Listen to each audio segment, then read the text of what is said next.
Welcome back into Occupy Democrats, and on this May 1st, May Day, we have some truly tremendous breaking news. You are going to love it in so many ways because it's breaking news that is well-deserved.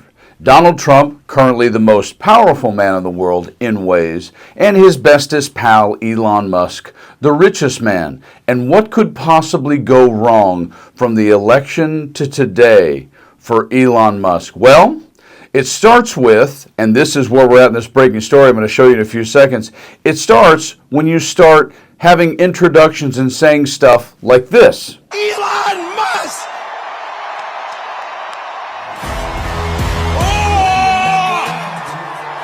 I'm not just MAGA, I'm dark, gothic MAGA. And then post-election, you choose to do unbelievable crap like this.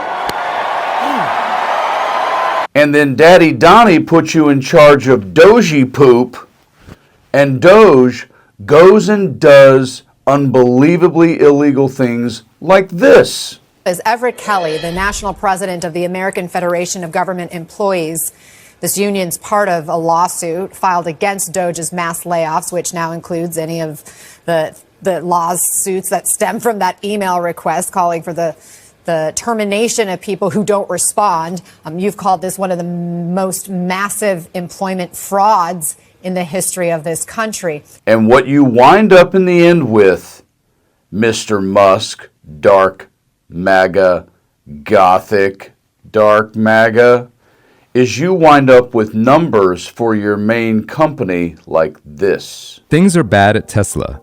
They're about to get much worse. Sales in California, its main market in the US, plummeted 31% in January from a year ago. European numbers are even worse, dropping 43% in the year's first 2 months. And in China, by far its most important market for profitability, Tesla sales crashed 29% through February. Its stock has tanked, dropping 34% this year, with protests at Tesla stores and the torching of vehicles as he carries out a clumsy attempt to slash government workers and spending as Trump's Doge master.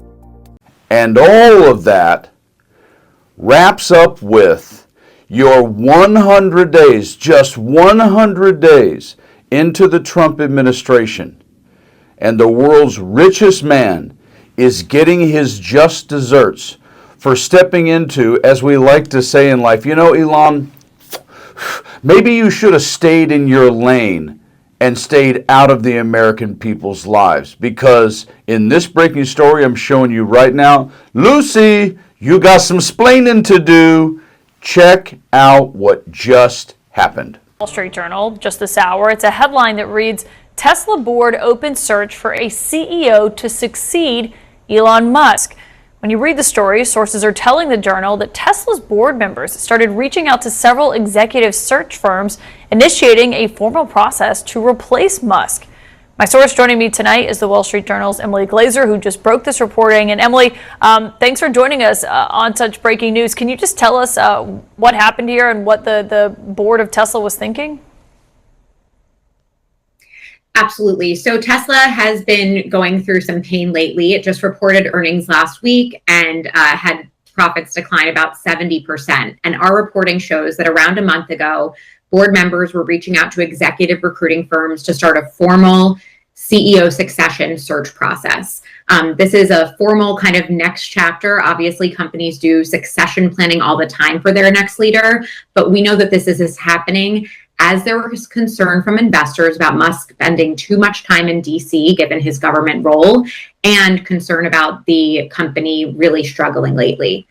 We also know that board members prior to earnings had an update. They gathered with Elon Musk and they said to him that we really need you to refocus on Tesla and we need you to say it publicly, and he did not push back. That's pretty remarkable given we saw him come out and say he'd step away from the Doge effort. Now let's be clear. Elon Musk has a lot of money. He's not going to go broke, on top of the fact that he has billions of dollars in U.S. contracts to help back him up. Little Musk will be just fine with Daddy Donnie in the White House. But when you talk about cause and action, action, causation, action, result. This is what the American people have the power to do if we really want to exercise it. If you really want to take a little bit on the chin ourselves, we can do this to Walmart. We can do this to Amazon. You can do this to people not because, I want to be clear, you support Trump. No, because there is a way that we go about having a form of capitalism, and I am saying just a form. There is a way you go about doing that, and what's happening under this administration the second time around for number 47, and what Musk and Doge and the Dogecoin and the Trump meme coin and all this crypto underhanded cash grab crap that's happening, we, the people, have to stop it. And this story and what Elon Musk is currently going through, if his board chooses to replace him at Tesla, is exactly what we, the people, have the power to do. Share this, talk to your friends, let's stay on it. And in the meantime, stay frosty.